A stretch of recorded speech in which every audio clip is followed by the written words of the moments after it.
You might be surprised at these everyday things that are keeping you stuck in a daily migraine or headache. These are 5 very common reasons for a daily headache that are surprisingly not ever addressed by most conventional doctors. But most surprising of all is maybe reason number 5. It's something that most doctors don't even know about, and all of my patients are surprised to learn about it. So I'll have that one for you here in a minute. So my name is Dr. Tanya Paynter. I'm a naturopathic physician who specializes in treating chronic migraines.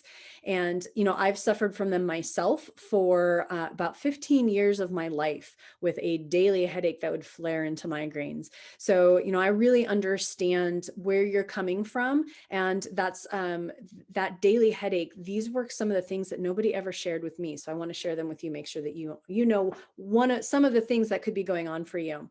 So, daily headaches, daily headaches and migraines even are super common. A lot of my clients have a daily headache that will flare into a migraine several times a week.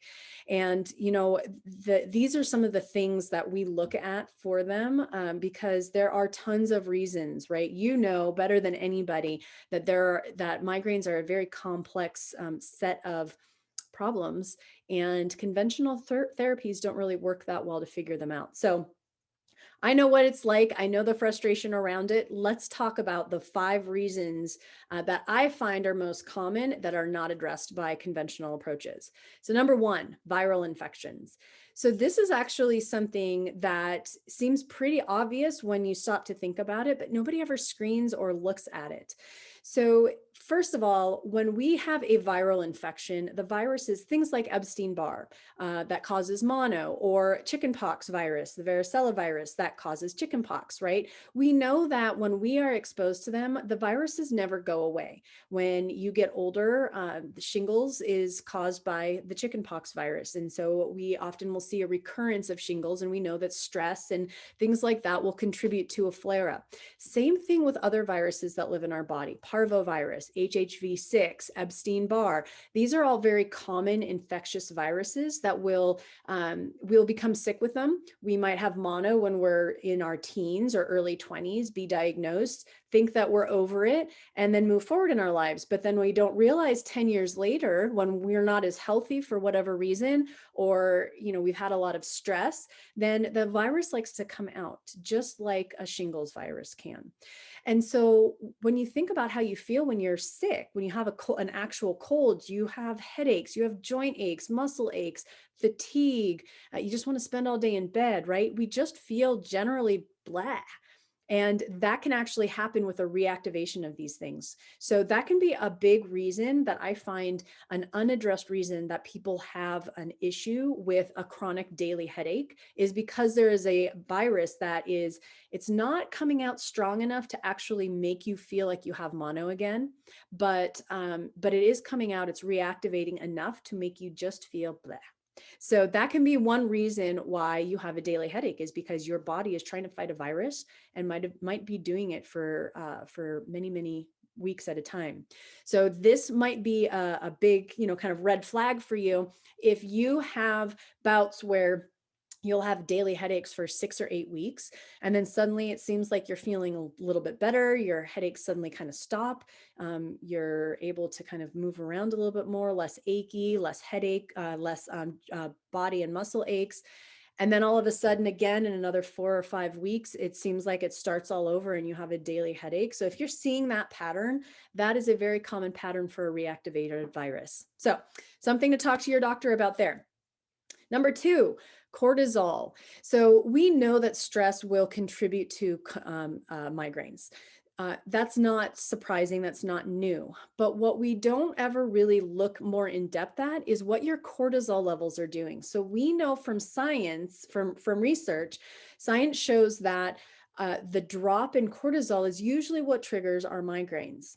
So a lot of my patients will have a letdown, we call it a letdown migraine, at the end of the week on Friday or maybe Saturday, when they are resting, their stress is down, and suddenly they're hit with a migraine and they've lost an entire weekend to recovering from that migraine.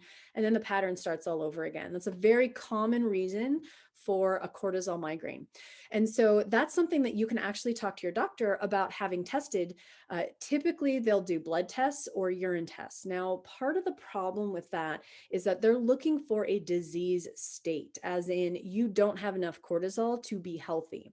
In most cases, what I find in my chronic migraine patients is that their cortisol numbers are within normal range. Surprise, right? As every lab is always in normal range, but it's not functionally where we need it to be to feel good. So you're not diseased, you don't have too low of cortisols that's causing, actual disease process, but you don't have enough of it to make you feel good.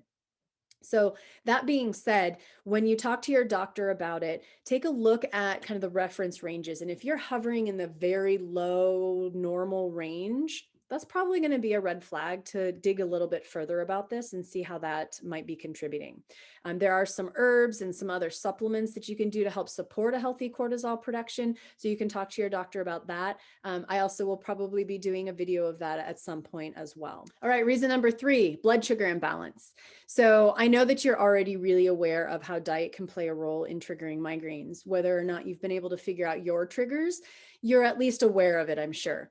So what I'm talking about here with blood sugar imbalances is not actually the food itself, but what our blood sugar is doing. And this is surprisingly not addressed with conventional approaches very often. We know that blood sugar drops will trigger a migraine. And so a lot of people will have kind of that prodrome phase where you have a big sugar craving.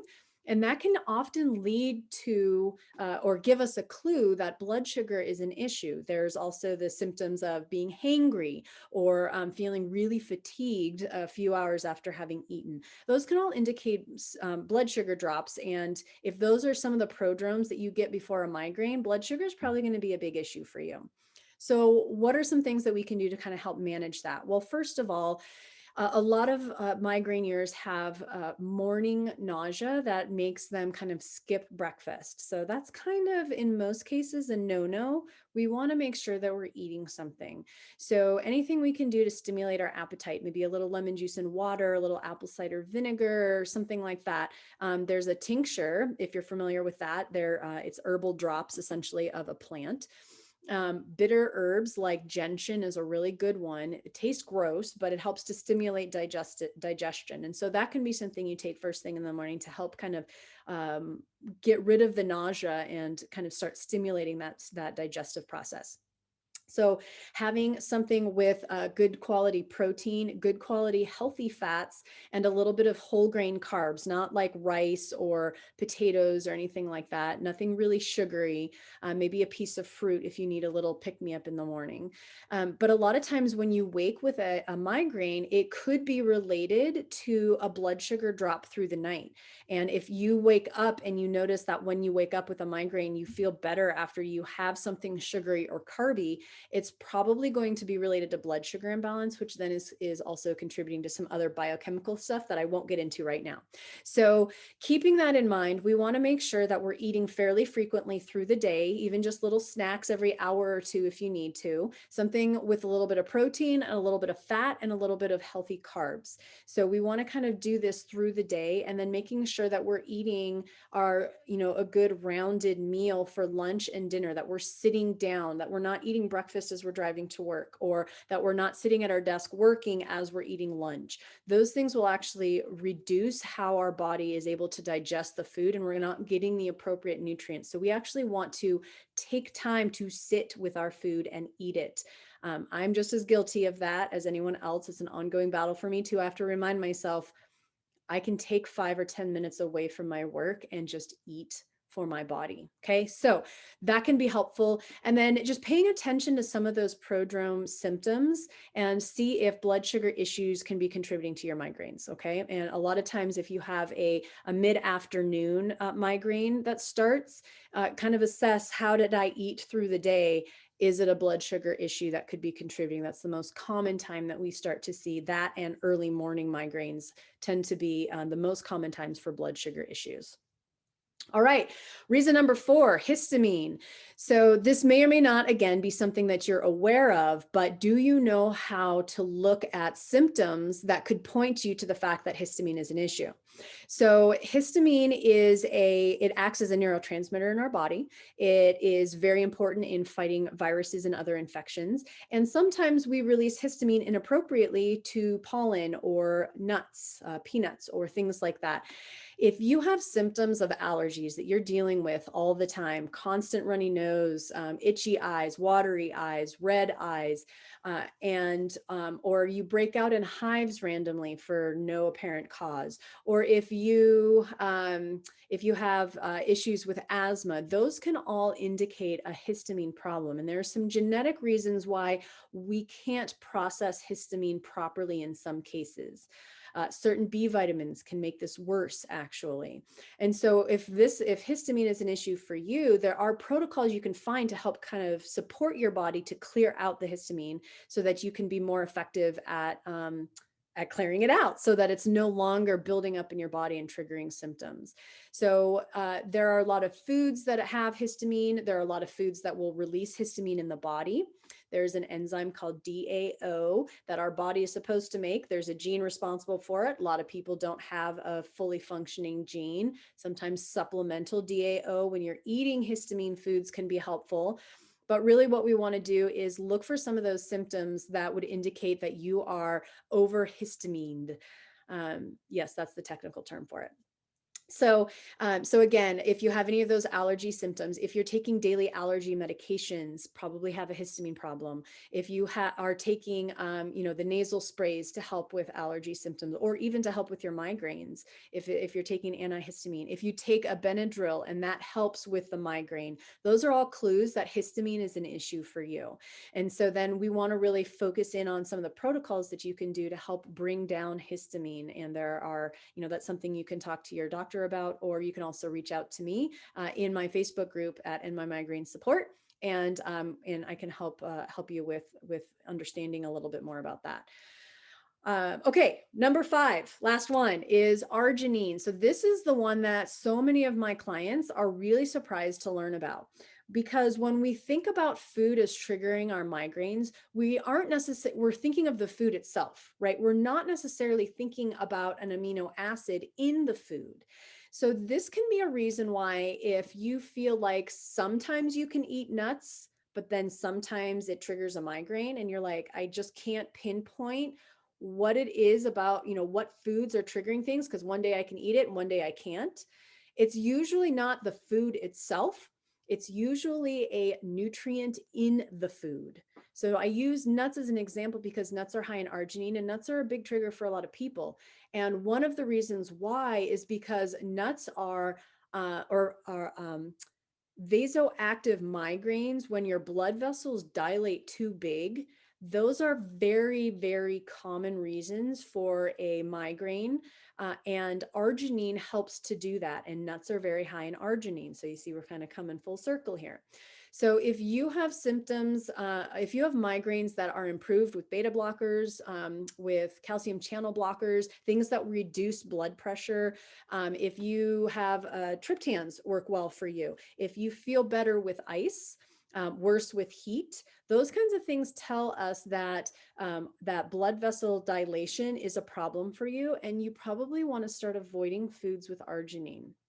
So you can take a look at, high arginine foods and start noticing, okay, well, I know that sometimes when I eat pork, that sets me off. Sometimes when I eat nuts, that sets me off. Sometimes when I eat, I believe chicken is another one that's pretty high in arginine. And so when you look at the arginine itself being a trigger, it's looking at the amount of high arginine foods you'd had that day. So it's not the pork, it's not the chicken, it's not the nuts themselves. It's the fact that you had all 3 of them and they are all 3 high in arginine in the same day. So hopefully that makes sense to you, because it can be a little tricky when we start breaking it down to the biochemistry of our food to really understand what's triggering it. But that can be one of the reasons why you might be super frustrated with not being able to understand why sometimes this food triggers and sometimes not. It might not be arginine, it could be tyramine, it could be histamine is another one, right? So again, it might not be the food, it might be the component of the food. So hopefully that all makes sense. And if you found this video helpful, then subscribe to my channel. There's going to be a lot more content like it coming out for you. And if you have any questions, please feel free to leave me a comment, or you can also join me over in the Facebook group as well. And I'm happy to be there for you as well. All right. So until next time.